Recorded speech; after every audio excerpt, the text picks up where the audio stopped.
Prodigy edu ক্লাসেসের জার্নিটা তোমার exact কিরকম ছিল? হ্যাঁ, একজন অ্যাসপিরেন্ট যখন কোনো একটা ইনস্টিটিউট থেকে পড়ে একটা সাকসেস পায় তখন সেই জার্নিটা সবসময় তার কাছে রিমার্কেবল হয়। তো আমার কাছেও একদমই তাই। প্রডিজির জার্নিটা সত্যি আমার কাছে খুবই রিমার্কেবল।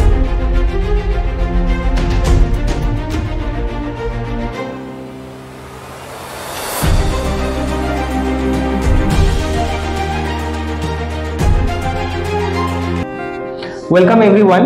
আজকে আমরা কথা বলে নেব আমাদেরই প্রাক্তন ছাত্র শুভদীপ পাত্রর সাথে। তো শুভদীপ, প্রথমে আমি জিজ্ঞেস করব তোমাকে, তুমি নিজের ব্যাপারে যদি কিছু বলো। আমি শুভদীপ পাত্র, আমার বাড়ি পূর্ব মেদিনীপুরের পটাশপুরে। তো আমি 10 পাস করেছি কুশবর্ষান হাই স্কুল এবং 12 পাস করেছি Rahara Ramakrishna mission boys home থেকে। এখন আমি বর্তমানে আরজিকর মেডিকেল কলেজের ফার্স্ট ইয়ার স্টুডেন্ট। তোমাকে একটা জিনিস জিজ্ঞেস করব, তুমি আজকে আরজিকর মেডিকেল কলেজে আছো, ফার্স্ট ইয়ারের তুমি স্টুডেন্ট। তো তুমি ডাক্তার হওয়ার কথা ভেবেছিলে এক্স্যাক্টলি কোন টাইমে এবং কিভাবে তোমার মাথায় এসেছিল? কেন তুমি ডাক্তার হতে চেয়েছিলে বেসিক্যালি? ডাক্তার হওয়ার ইচ্ছেটা আমার ছোটবেলা থেকেই ছিল, কারণ আমার বাবা এবং দাদু দুজনেই মেডিকেল প্রফেশনের মানুষ। তো যখন ওদের মুখে ওই একটা আলাদাই স্যাটিসফ্যাকশন আসতো যখন ওরা কোনো পেশেন্টের ট্রিট করতে পারতো, ওদের পেশেন্টের মুখে যতটা না আনন্দ হতো তার চেয়ে আমার বাবা বা দাদুর মুখে একটা আলাদাই স্যাটিসফ্যাকশন, একটা আলাদা এক্সট্রা, মানে অন্যান্য প্রফেশনের থেকে, মানে একটা মেডিকেল প্রফেশনে যারা আছেন তাদের একটা এক্সট্রা ফোর্স কাজ করে, এটা যেটা ইন্টারনাল একটা স্যাটিসফ্যাকশন দিত আমার মনে হয় আমার বাবা বা দাদুকে। তো ওইটা একটা ফার্স্ট মোটিভেশন ছিল।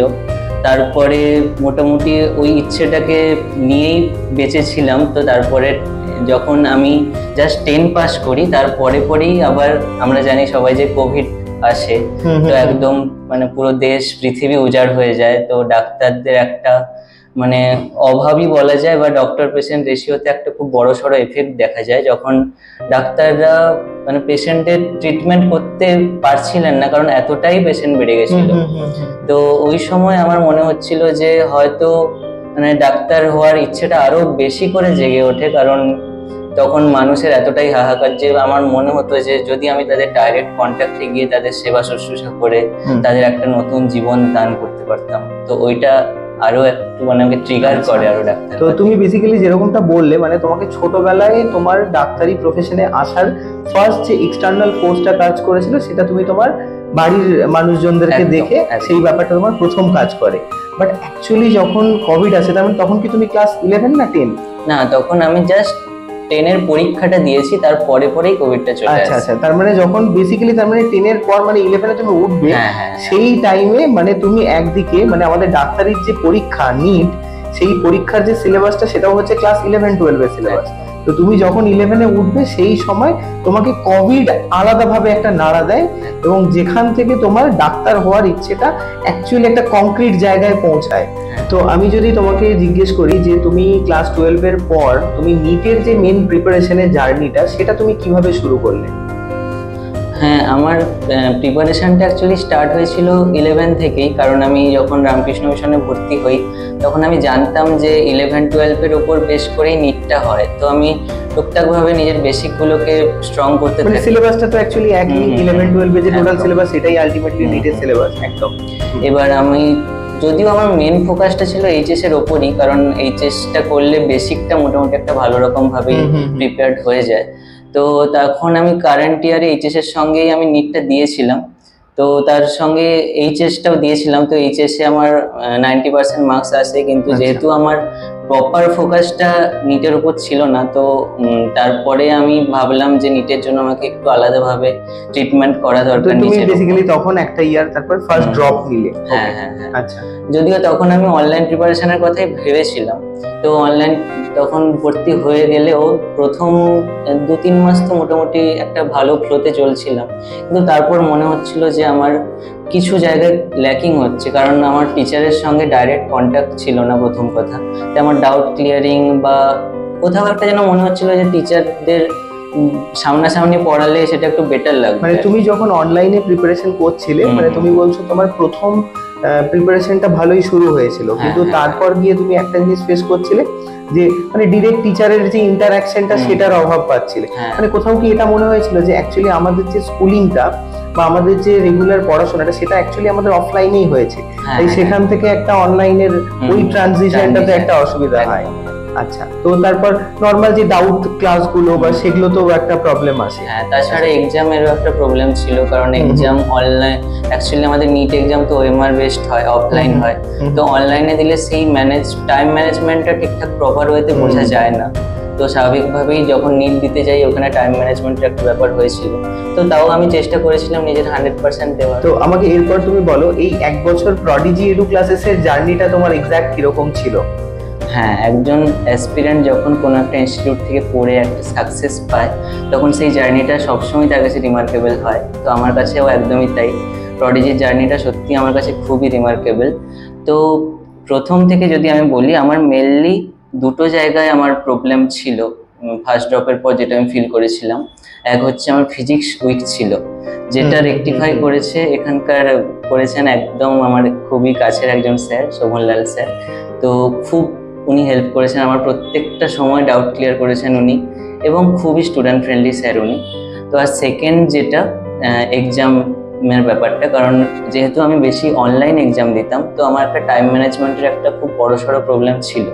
তো সেটা আমি প্রপার সেন্টারে গিয়ে ওএমআরে আমি অফলাইন এক্সাম দিতে পারতাম। তো মানে তুমি এভরি উইকে আমাদের যতগুলো টেস্ট হয়েছে সব টেস্টই তুমি দিতে? হ্যাঁ, এক্স্যাক্টলি। মানে অনেক স্টুডেন্ট যেরকম কিছু কিছু পরীক্ষা বাদ দিয়ে দেয়, বা তুমি সেরকম কোনো কিছু করতে না? আমি যতই যা প্রেশার থাকুক, ক্লাসের প্রেশার থাকুক বা অন্য কোনো রিজন থাকুক, আমি অলওয়েজ ট্রাই করতাম যে সবগুলো টেস্ট। একটা জিনিস জিজ্ঞেস করি, যে তোমার প্রডিজি এডু ক্লাসের জার্নির মধ্যে হস্টেলটা কি কোনোভাবে একটা এক্স ফ্যাক্টর হিসেবে কাজ করেছে? হ্যাঁ, ডেফিনেটলি হোস্টেল আমার কাছে খুবই একটা বড় একটা অবদান রেখেছে আমার প্রিপারেশনে। কারণ স্বাভাবিকভাবেই হোস্টেলে থাকা মানে আমি ওই প্রপারটাকে নিজের মতো করে নিজের প্রিপারেশন টাইমে ইউটিলাইজ করতে পারছি বিভিন্নভাবে পড়াশোনার মধ্যে থেকে।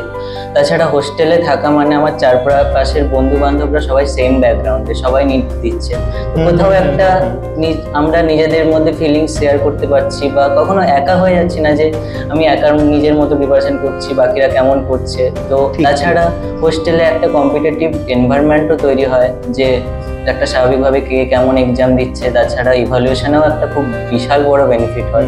তো ডেফিনেটলি ওইসব দিক দিয়ে তো হোস্টেল আমাকে একটা খুব বড় হেল্প করেছে। তো এই 1 বছরের তোমার টোটাল প্রিপারেশনের পর ফাইনালি 2024 এর 5th মেতে তুমি নিটের এক্সামে বসো, তো তারপরেরটা যদি বলো। এক্সাম দিয়ে আসার পরে আমি কোশ্চেন মিলিয়ে দেখলাম, তো জেনারেলি আমার পরীক্ষা ভালোই হয়েছিল, একটা গুড স্কোর, ইভেন একটা ভালো জিএমসিও আমি এক্সপেক্ট করেছিলাম ওই স্কোরটা মিলিয়ে দেখার পর। তো মোটামুটি কনফার্মই ছিলাম যে একটা ভালো জিএমসি পেয়ে যাব, কিন্তু এক্সেপশনালি এই ইয়ারে হঠাৎ করে কাট অফ অনেকটাই বেড়ে যায়। তো কোথাও একটা ভয়ের জায়গা তো তৈরি হয়েই ছিল যে আদৌ কিছু হবে নাকি। তো তারপর ফার্স্ট কাউন্সিলিংয়ে পার্টিসিপেট করি। তো তারপরে যখন ফার্স্ট কাউন্সিলিংয়ের রেজাল্টে আমি আরজি কর পাই, তো সেটা আমার কাছে একটা খুব বিশাল একটা স্বস্তিদায়ক হয় যে না, 2 বছরের প্রিপারেশন, 2 বছরের এই ধৈর্য বিফলে যায়নি। একদমই একদমই, সবসময় একটা জিনিস বলে যে কখনোই কোনো কষ্টের ফল কখনোই তো বিফলে যায় না, তো একদমই তোমার ক্ষেত্রেও সেটাই হয়েছে। হ্যাঁ, একদমই তাই। তো তুমি এইভাবে আরজি কর মেডিকেল কলেজে চান্স পেলে, তো আমি যদি তোমাকে একটা কোয়েশ্চেন জিজ্ঞেস করি যে তুমি আজকের ডেটে ধরো তুমি এখন ফার্স্ট ইয়ারে পড়ছো, কিন্তু এই যে ডাক্তার হওয়ার যে জার্নিটা, এই জার্নিটা কি মানে ইজি নাকি মডারেট নাকি টাফ, মানে এক্স্যাক্ট কিরকম, কি বলে ডিফাইন করবে তুমি? নিটের প্রিলিমিনারি ফেজে আমি ভাবতাম যে নিট জাস্ট একটা ফিজিক্স কেমিস্ট্রি বায়োলজির একটা লড়াই, এটা একটু ভালো করে পড়া থাকলেই নিট ক্র্যাক করা যায়। কিন্তু এটা সর্বৈব সত্য নয়, কারণ এটা যখন আমরা ধীরে ধীরে এগোতে থাকি নিট প্রিপারেশনের দিকে, কোথাও একটা আমাদের মোটিভেশন ব্রেক করে। তো নিট প্রিপারেশনের জন্য যেটা সবচেয়ে বড় দরকার সেটা হচ্ছে স্ট্রং মাইন্ডসেট, যেটা শেষ পর্যন্ত ধরে রাখাই একটা বিশাল বড় চ্যালেঞ্জিং হয়ে যায়। তো যারা ধরে রাখতে পারে তারাই আলটিমেটলি নিট ক্র্যাক করে বেরিয়ে যায়।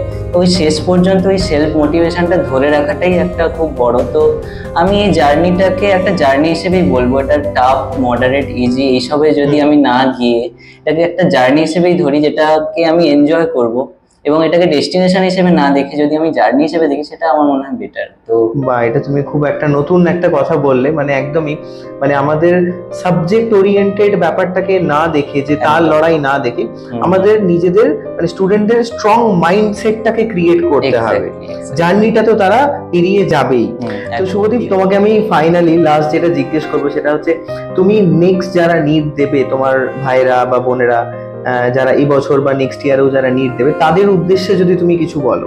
একদমই, যেটা আমি বললাম, স্ট্রং মাইন্ড সেট আপ, যেটা খুবই প্রয়োজন নিট প্রিপারেশনের সময়। কারণ আমরা দেখি ম্যাক্সিমাম স্টুডেন্টই ওর মাইন্ড সেট আপটা হারিয়ে ফেলে নিট ফেজে প্রিপারেশনে। তো যে স্টুডেন্ট ওই মাইন্ড সেট আপটাকে থ্রু আউট প্রিপারেশন ধরে রাখতে পারবে, ডেফিনেটলি উইথ ডিসিপ্লিনড ওয়েতে যদি প্রিপারেশন নেয় with proper mind set up, definitely will crack NEET. কারণ নিট অতটাও কঠিন নয় যতটা আমরা ভাবি। এখানে হার্ড ওয়ার্কের খেলা, স্মার্ট ওয়ার্কের খেলা।